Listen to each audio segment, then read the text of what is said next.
बाबा की खरी खोटी चैनल पर आप सबका स्वागत है। बाबा जी, आपका भी स्वागत। जय श्री राम। जय श्री राम। संदीप भाई राम राम। राम राम सर। कैसे हैं? सर कुछ बढ़िया बढ़िया।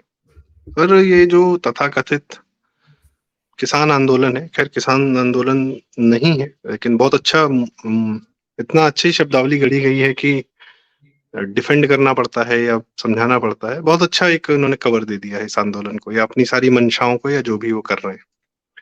पर इसमें जो है कई सारे नेताओं के द्वारा ये कहा जा रहा है कि मोदी का ग्राफ ऊंचा हो गया है तो मोदी का ग्राफ नीचे करना है, और पिछली बार मोदी आ गया था, बच गया था, इस बार नहीं छड़ांगे।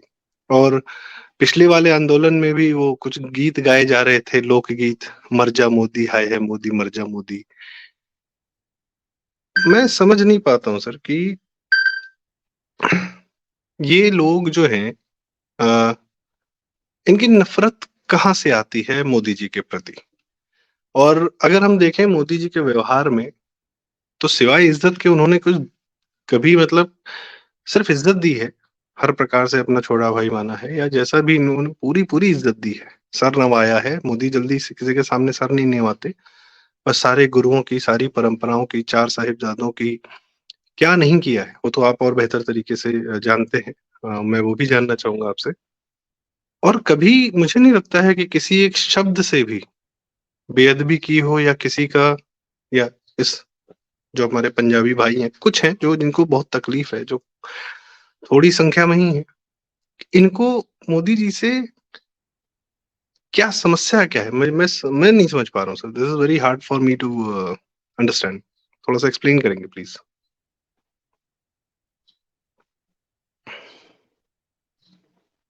संदीप भाई, आपने एक चीज और महसूस की होगी।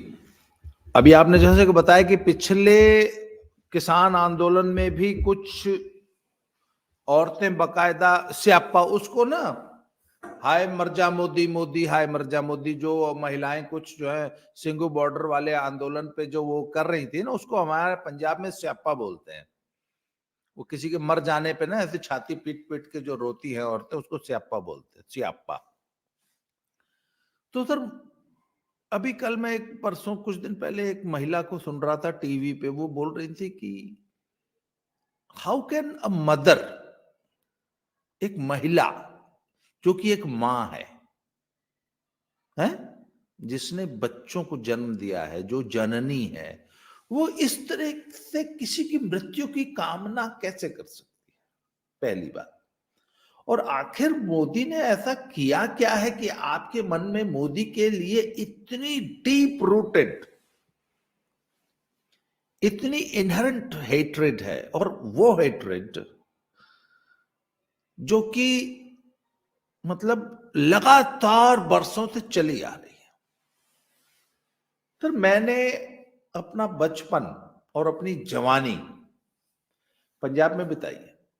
और जब पंजाब का माहौल भीषण खराब हो रहा था, 1980 में हम पंजाब आ गए थे सर, जबकि माहौल खराब होना शुरू हुआ। हमारे सामने निरंकारी बाबा की हत्या हुई, हमारे सामने लाला जगत नारायण की हत्या हुई, हमारे सामने ही। हम उन दिनों पंजाब में ही थे और मेरी उम्र 15-16 साल हो चुकी थी। मैं अखबार पढ़ने का शौकीन था। मुझे राजनीतिक क्या चल रहा है देश में ये पता लगता था। फिर हम पंजाब में रहते थे। तो जब लाला जगत नारायण की हत्या के बाद उनके बेटे जो रमेश जी जो हैं, जो कि संपादक थे पंजाब केसरी के, वो हत्या हुई।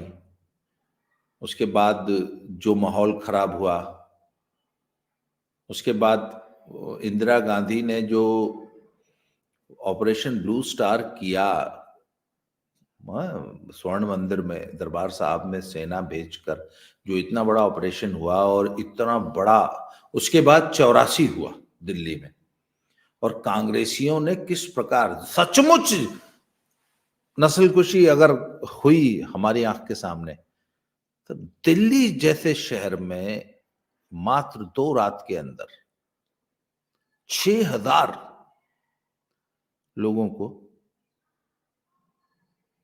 जिंदा जला दिया गया। पर इसके बावजूद इन तमाम चीजों के बावजूद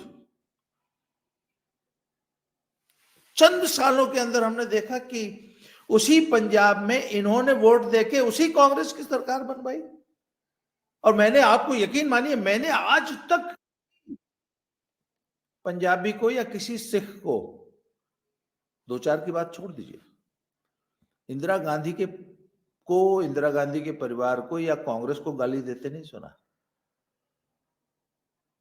या कांग्रेस के प्रति कोई हेट्रेड मैंने आज तक नहीं देखी पंजाब में।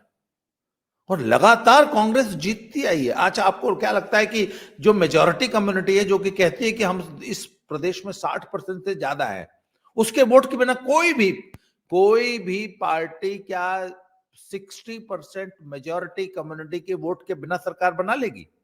नहीं ना।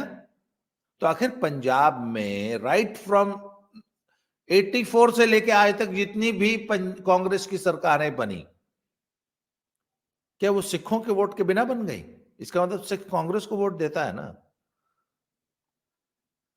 और कांग्रेस के कौन से पोस्टर में सोनिया गांधी की और राहुल गांधी की और प्रियंका गांधी की फोटो नहीं होती?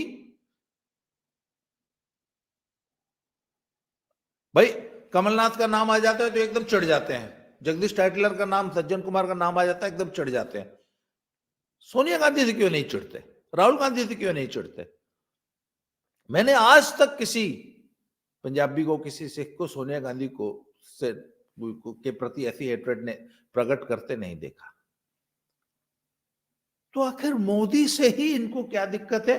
ये बहुत वाकई बड़ा जटिल प्रश्न है।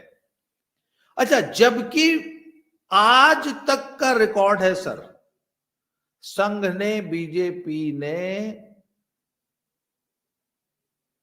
10 गुरुओं के खिलाफ, उनके सम्मान में, गुरु ग्रंथ साहब के सम्मान में, या सिख कम्युनिटी के सम्मान में, या किसी के खिलाफ आज तक मैंने एक शब्द नहीं सुना। ऐसी कोई दुर्भावना हमने आज तक देखी नहीं, बल्कि डीप रिस्पेक्ट, बहुत ज्यादा सम्मान का भाव देखा है मैंने सभी भाजपा नेताओं के मन में, शुरू से लेकर आज तक। और मोदी जी तो इस कदर मतलब सम्मान देते हैं कि हमको लगता है कि यार कहीं वो अपीजमेंट की हद तक जाके सम्मान देते हैं। इतना तो किसी के लिए नहीं झुकते सर जी। अरे भैया, और मैं कह बोलिए रहा हूं, इतना तो कर्म से, इमोशन से और शारीरिक रूप से भी जितना सर नवाते हैं, और जितना मतलब आज तक अपने, अब जाहिर सी बात है ना, वो रवनीक सिंह मान जी का एक स्टेटमेंट है, वो सब लोग कहते भी हैं, वो बात एकदम विजिबल है कि भाई एक जालीदार टोपी पहन लेते कितना वोट अंदर आ जाता, पर नहीं। लेकिन यहाँ पे क्या है कि आपका पटका, गंडा, पूरा निशान सर पे धारण करते हैं। या तो सनातन को धारण करते हैं या सिक्खी को धारण करते हैं, और कुछ धारण ही नहीं करते, और पूरे सम्मान के साथ धारण करते हैं, श्रद्धा दिखाई देती है जी। और आप देखिए ना, आखिर वो मौलाना साहब जब उनको टोपी पहनाना चाहते थे तो सरेआम उन्होंने टोपी पहनने से मना कर दिया, पर पगड़ी कितने शान से और कितने शौक से धारण शौक करते हैं। से, शौक से, है ना। और दिल्ली के गुरुद्वारों में हर जगह जहां भी जाते हैं कितने सम्मान से शीश नवाते हैं, वहां सेवा करते हैं, वहां। जी सर, एक मासूम सवाल है, एक शब्द और एक जो है शब्दावली है, स्टॉकहोम सिंड्रोम। तो आप भी जानते ही होंगे, अभी आप एक्सप्लेन कीजिएगा दर्शकों को भी। मैं ये जानना चाह रहा था, जैसे क्या है कि अगर ऐतिहासिक रूप से थोड़ा जाते हैं, तो जो पाकिस्तान में मेजर पंजाब तो पाकिस्तान में था ना, 3/4 तो पंजाब उधर था। तो ये उनके साथ रहते रहते सेकुलर हो गए, और फिर उन्हीं को भाई मान लिया और सब मोहब्बत मान ली, और अंत में मार के भगा दिए गए। और आज भी मार के भगाए जा रहे हैं, और अफगानिस्तान तक ये थे और आज गायब हो गए। लास्ट ईयर सबने देखा कि वो पूरी तरह गायब हो गए। आपकी पूरी जमीन छोड़ा दी गई, और ये जो भाग के आए हैं, आज तक इन्होंने कभी भी ये नहीं कहा या उन लोगों को कभी दोष नहीं दिया। वो कहते हमेशा ये बात सबने कही कि वो वहां तो हम लोग बड़े आराम से रहते थे, बड़े अच्छे से रहते थे, पता नहीं किसने आग लगा दी, किसने जो है भाइयों में विभेद पैदा कर दिया। और ये चाहे ये भाग के लोग बॉम्बे गए हों, दिल्ली गए हों या कहीं और जाके बसे हों, जिसको अपनी जमीन मजबूरन छोड़नी पड़ी, ये उसके प्रति जो है आज भी वफादार है। जो लार्जर एक नैरेटिव में या बातों में या मतलब वैसे। और आपने जैसे कांग्रेस की बात की, कांग्रेस ने इनको इतना बुरी तरह ट्रीटमेंट दिया और ये सम्मान का भाव रखते हैं, राजीव गांधी का कभी नाम नहीं लेते। हुआ तो ये सब राजीव गांधी ने खुलेआम जस्टिफाई किया कि बड़ा पेड़ गिरता है तो धरती हिलती है, उसका नाम नहीं लेते। चलो सोनिया पत्नी है, राहुल लड़का है, बेटी है, मत लो, राजीव गांधी का तो नाम लो, नहीं लिया।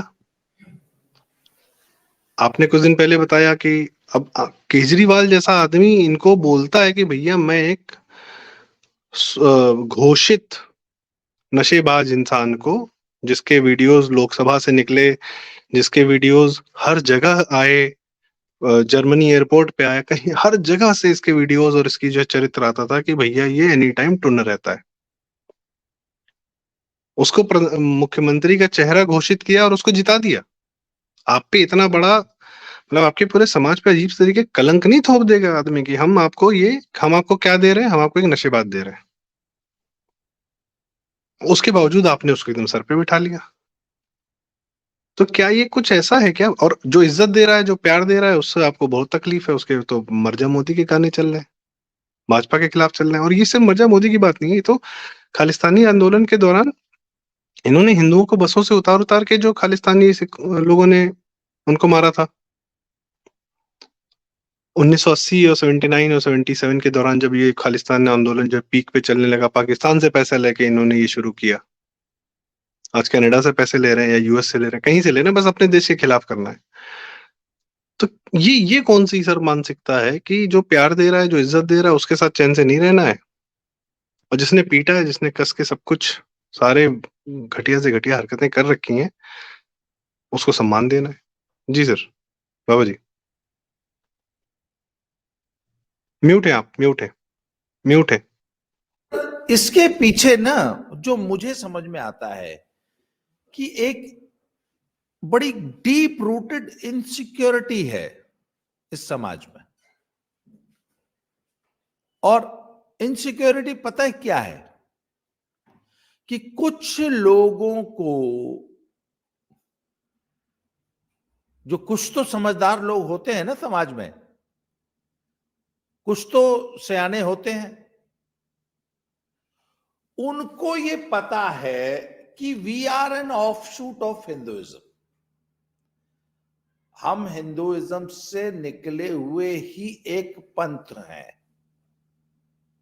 एक धारा है। और इतिहास गवाह है कि हिंदुइज्म से जो भी धाराएं फूटी वो अंततः वापस हिंदुइज्म में ही समा गई। अरे भैया, बुद्ध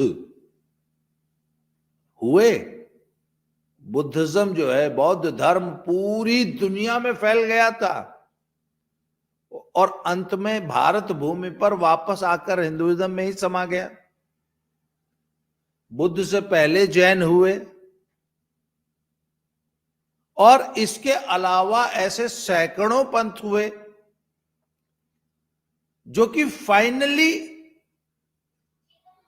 बुद्धिज्म, जैनिज्म समेत जितने हुए फाइनली वापस हिंदुइज्म में ही तो समा गए। तो जो समझदार इनके जो लोग हैं ना, जो इंटेलिजेंशिया है, वो इस बात को समझता है कि हम हिंदुइज्म से निकले हैं और अंत में हमको वापस हिंदुइज्म में ही समा जाना है। ये एक बहुत कड़वी सच्चाई है and it is just a matter of time. मतलब 350 साल हो चुके हैं और 100, 200, 300 साल जो भी काट जाए। अरे बुद्धिज्म तो 1000 साल बाद वापस आ गया है। तो सर, ये जो इन सेंस ऑफ इनसिक्योरिटी है ना इनकी लीडरशिप में, इनको ये बार बार बार बार बार बार वो सुनार की तरह हैमर, वो ना हथौड़ी से बार बार बार बार चोट करके ये समझाया जा रहा है कि आपके धर्म के लिए सबसे बड़ा खतरा हिंदुत्व है, क्योंकि आपको अंततः हिंदुत्व की आगोश में ही समा जाना है। इसलिए इनकी पूरी ऊर्जा, पूरी ताकत हिंदुइज्म से बचने में ही लगी जा रही है। और हिंदुइज्म के सबसे बड़े आइकन मोदी हैं आज की तारीख में। आप बताइए, हिंदुइज्म मोदी से बढ़ के एक व्यक्ति के रूप में हिंदुइज्म का सबसे बड़ा आइकन मोदी, और एक संस्था के रूप में हिंदुइज्म का सबसे बड़ा आइकन संघ, एक आराध्य देव के रूप में हिंदुइज्म का सबसे बड़ा आइकन भगवान राम। तो सर, हिंदुइज्म से बचने के लिए अच्छा, बात यह है कि भाई आप कितने दिन डिनायल मोड में रहोगे? एक दिन तो आपको सच्चाई स्वीकार करनी पड़ेगी। तो सर, जो एक इबारत है जो कि दीवार पे बड़ी बड़ी सामने लिखी हुई है, तो सर आप उसको कितने दिन झुठला सकते हो? तो उसको झुठलाने में कितनी ऊर्जा लगेगी आपकी? तो इनकी सारी ऊर्जा अपना हिंदुत्व का पास्ट जो है ना, जो अपना हिंदुत्व का इतिहास है, जो हिंदुत्व से जुड़ी हुई जड़ें हैं, उनको काटने में, अपने पुराने इतिहास को छुपाने में लग रही है। आप कुछ कह रहे हैं जी? ये ऊर्जा तो इस रूप में भी लग रही है कि इसमें से जो कुछ लोग हैं जो जानते हैं कि सनातन ही हैं, वो हिंदू धर्म के ही हैं या उनसे जुड़ाव है, भले सिख पूजा उपासना पद्धति अलग है या जो भी है, सनातन उसको पूरी छूट भी है, सबको ही देता है कि भाई जिसको जैसे पूजा पाठ करना है कर लो।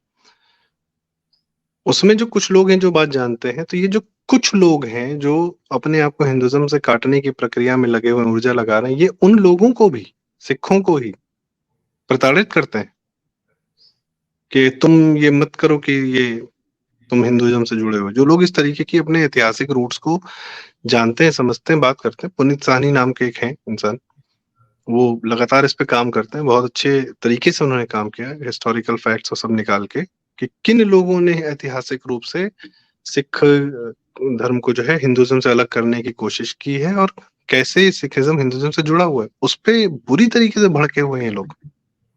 उसको बातों में, विचारों में बीट नहीं कर सकते हैं। खैर वो अकेले भी नहीं, बहुत सारे लोग हैं। दूसरे कह रहे थे, सर इतनी ऊर्जा लग रही है इनको अगर तोड़ने में अपने आप को हिंदुइज्म से, तो ऐसा तो है नहीं कि खुद को बचा भी पा रहे हैं। भाई 3/4 अगर पाकिस्तान, पंजाब पाकिस्तान में था, तो वो जो वहां के रहने वाले लोग थे आज की डेट में तो पूरे मुसलमान हैं। और पंजाबी मुसलमान जो है पूरे पाकिस्तान पे वही रूल कर रहा है। और जनरल बाजवा, मलिक, तो मतलब थे तो वो सारे पंजाबी जो वहां पे आज मुसलमान बन के रूल कर रहे हैं पाकिस्तान में।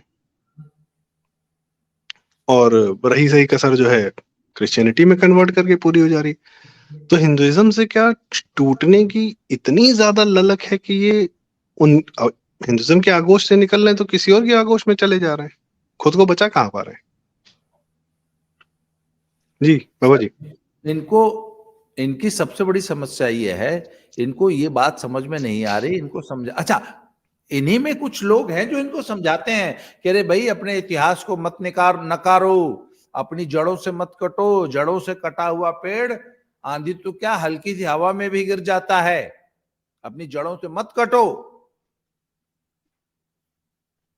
पर इनकी सबसे बड़ी समस्या है कि जब ये अपनी जड़ों में झांकते हैं तो इनको वहां हिंदुइज्म दिखाई देता है।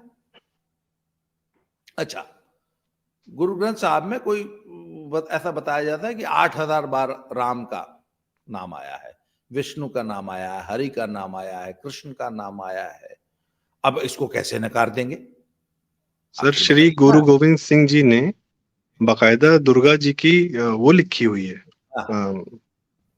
बहुत बेहतरीन और बहुत सुंदर आरती और महिमा लिखी है। हाँ, चंडी, गुरु गोविंद सिंह जी जो है वो शक्ति के उपासक थे, उन्होंने चंडी की वार गाई है। इसके अलावा उन्होंने दशम ग्रंथ लिखा है। तो अब आजकल इनकी पूरी ऊर्जा इस बात को सिद्ध करने में लग रही है कि नहीं नहीं दशम ग्रंथ तो मतलब नहीं नहीं नहीं नहीं वो गुरु गोविंद सिंह जी ने नहीं लिखा, ऐसा कुछ नहीं है। अच्छा, वो जब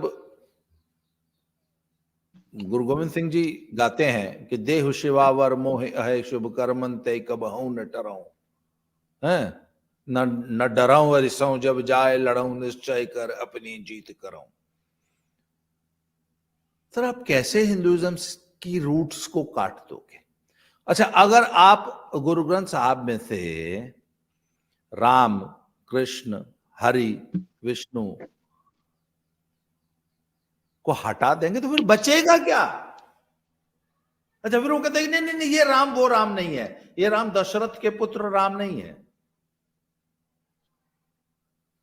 ये तो वो एक ओंकार जो परमपिता परमात्मा है उसको हमने राम लिखा है।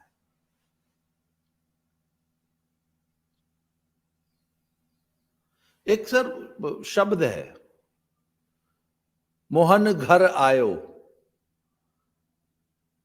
करू चौधरियां, एक रागी है सर, वो क्लासिकल संगीत में ना वो शब्द गाते हैं। हाँ, उनको पद्मश्री मिला था पिछले 2-3 साल पहले, कोरोना कोविड में उनकी मृत्यु होगी, उनका नाम मैं भूल रहा हूँ।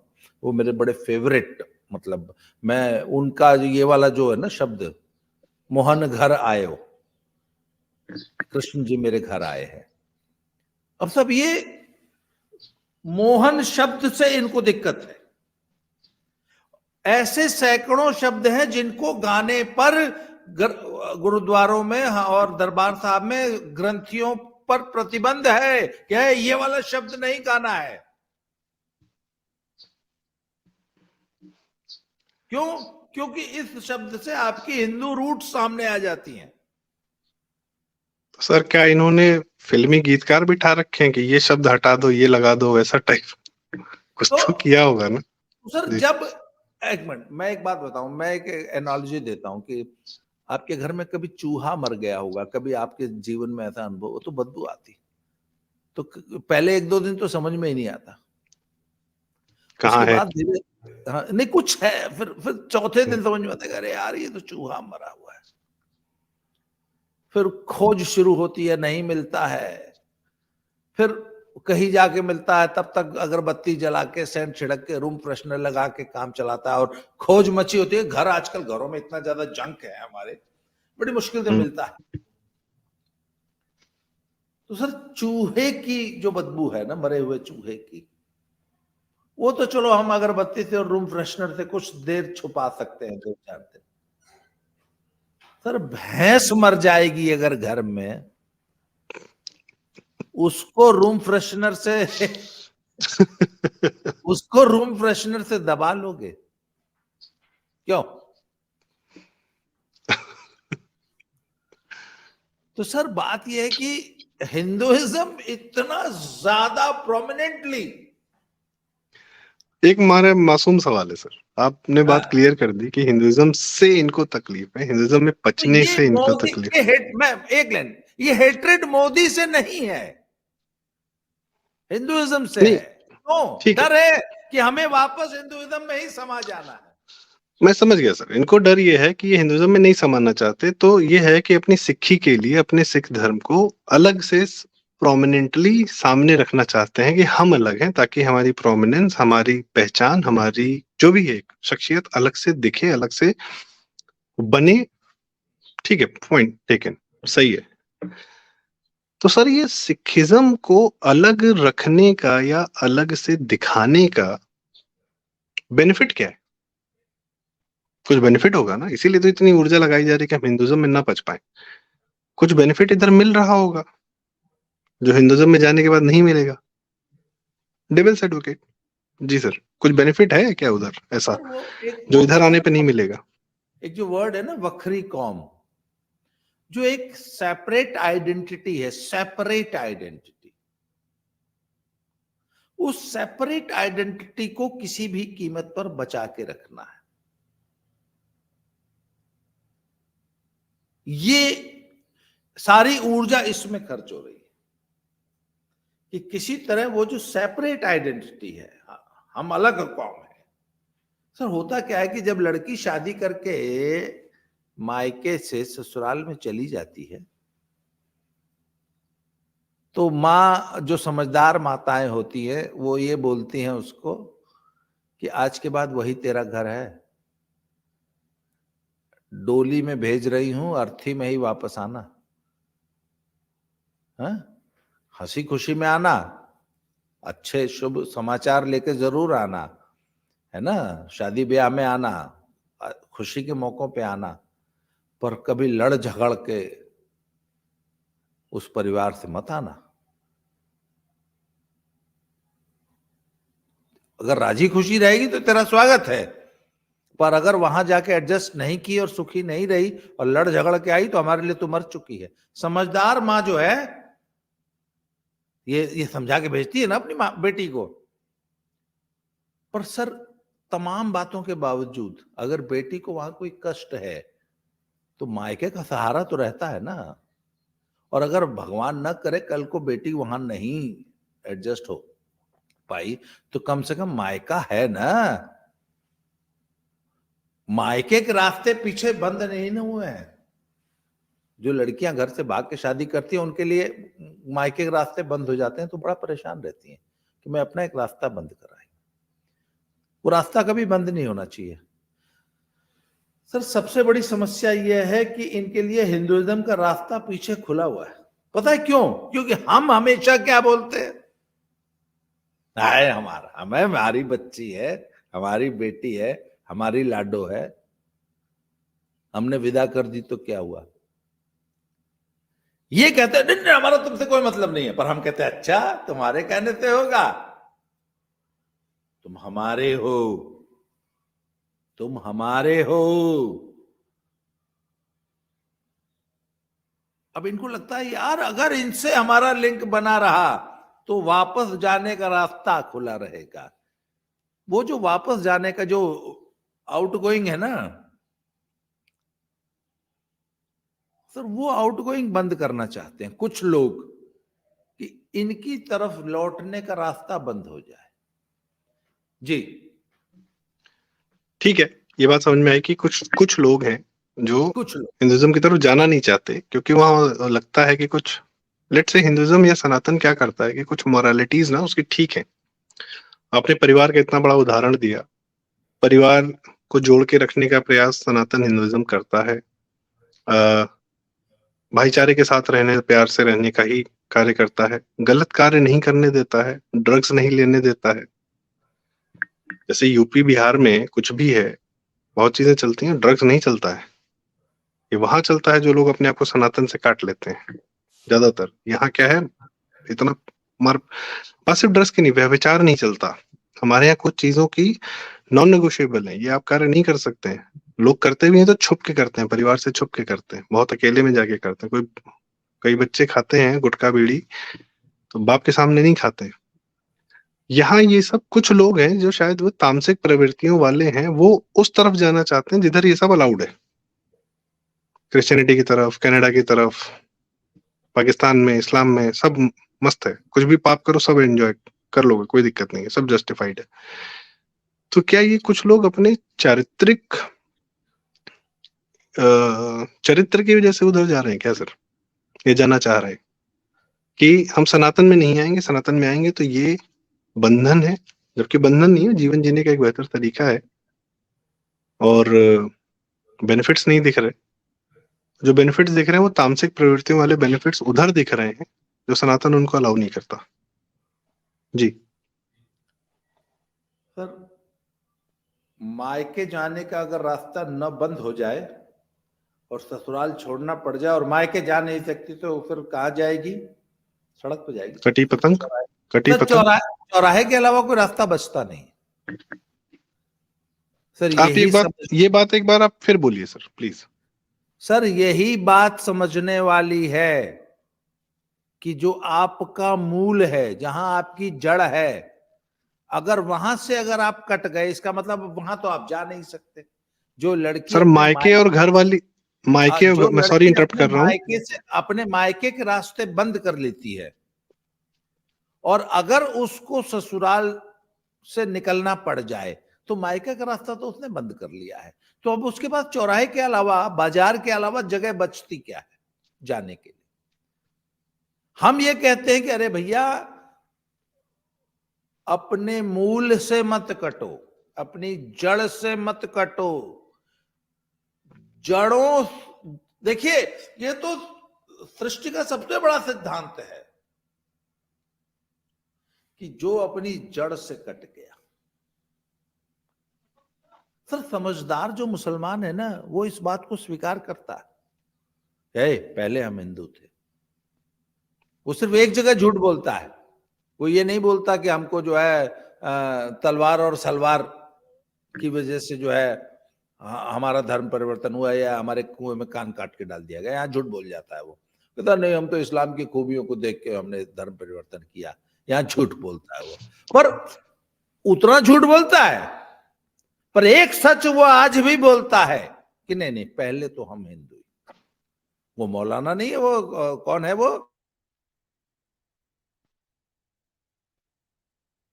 सर का वीडियो फ्रीज हो गया है, और मौलाना साहब की क्यों? बात अगर कर रहे थे। वो मौलाना कितनी गर्व से बताता है कि हम हिंदू थे और राजपूत थे और पृथ्वीराज चौहान के वंशज। तो सर हमारा इनका एक ही जगह तो विरोध नहीं मैं कहूंगा, हम इनको यही तो समझाते हैं कि भैया हम तो कितने गर्व से कहते हैं कि नहीं तुम हमारे हो। ये कहते हैं नहीं नहीं हमारा तुमसे कोई मतलब नहीं है, हम इंडिपेंडेंट है। अतः हम पूछते हैं नहीं यार, तुम्हारे कहने से नहीं हो जाता। तुम अपने इतिहास को चाह कर भी, सर हम अपने पूर्वजों को चाह करके भी मिटा नहीं सकते। जो मेरे 7वीं पुश्त में मेरा दादा था वही रहेगा। सर अब बात यह ना कि ये एक इतनी बड़ी सच्चाई है और ये इतनी बड़ी इबारत है, ये इतने मोटे मोटे अक्षरों में दीवार पे लिखी, वही भैंस। अब भैंस सर, उसको रूम फ्रेशनर से कैसे छुपा लोगे यार? सर ये इतना बड़ा फैक्ट है जिसको छुपाने में फिर, अच्छा सर मान लीजिए आपने सोच ही लिया कि ये जो भैंस से जो बदबू उठ रही है इसको रूम फ्रेशनर से छुपाना ही है, तो कितना रूम फ्रेशनर छिड़कना पड़ेगा आप बताइए, है कि नहीं? तो सर कितनी ऊर्जा खर्च सर होगी। जब ये लोग भैंस भैंस का छिपाने के लिए रूम फ्रेशनर खर्चा करने लगते हैं, तो थोड़ी देर पता चलता है अरे बाप, ये तो भैंस नहीं हाथी था।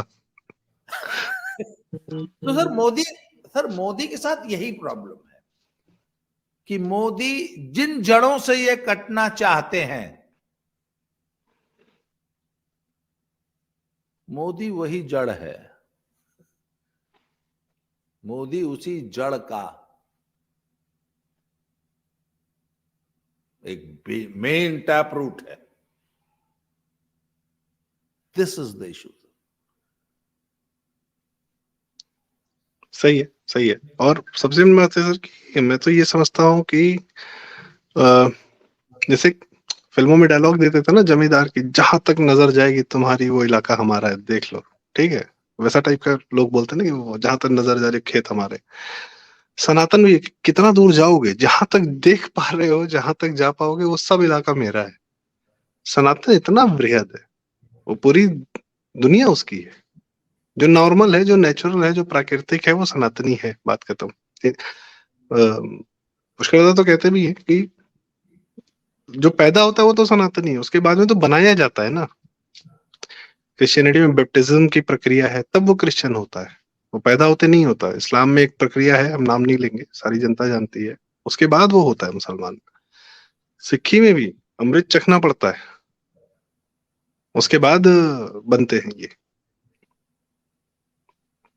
खैर, तो मेरे ख्याल से एक अच्छी, ये बड़ी जरूरी बात थी बाबा जी, मैं आपको बहुत बहुत धन्यवाद देना चाहूंगा। बहुत सारे फंडे आपने क्लियर किए कि इतनी ज़रूरी बात है कि आखिर मैं भी कन्फ्यूज़ था और मैं समझता हूँ बहुत सारी जनता को भी क्लैरिटी नहीं आ पा रही थी कि ये समस्या है क्या? सड़क पे दिख रहा है, पर जनता को शायद ये पता नहीं चल पा रहा है कि ये मूल क्या है? कहाँ से आ रहा है? किसानी और खालिस्तानी और ये सब तो बस नकाब हैं जो ओढ़े गए। अंदर कुछ और चल रहा है, और वो बात सामने कहेगा नहीं कोई। तो इतना समय देने के लिए बहुत-बहुत धन्यवाद बाबा जी। और थैंक मैं यू। चाहूँगा कि भविष्य में हम और भी इन बातों पर चर्चा करें, उसको और थोड़ा-सा और एक्सप्लेन करें घटनाओं से, उदाहरणों से, और इस विषय पर मैं आपसे फिर बिल्कुल चर्चा करना चाहूँगा। आज के लिए इतना ही। दर्शकों बहुत-बहुत धन्यवाद। जानकारी अच्छी लगी हो, ज़रूरी लगी हो तो कृपया साझा करें, शेयर करें, सबको बताएँ, बड़ा ज़रूरी है। लोगों का ही कन्फ्यूजन दूर होगा। दूसरा, क्लैरिटी मिलेगी। तीसरा, चैनल ज़रूर सब्सक्राइब करें, क्योंकि ऐसे ज्ञान भरे बातें बहुत ज़्यादा आने वाली हैं, बहुत, और भविष्य में इसकी इनकी ज़रूरत भी पड़ेगी। तो बहुत-बहुत धन्यवाद सुनने के लिए। जय श्री राम। नमस्कार। थैंक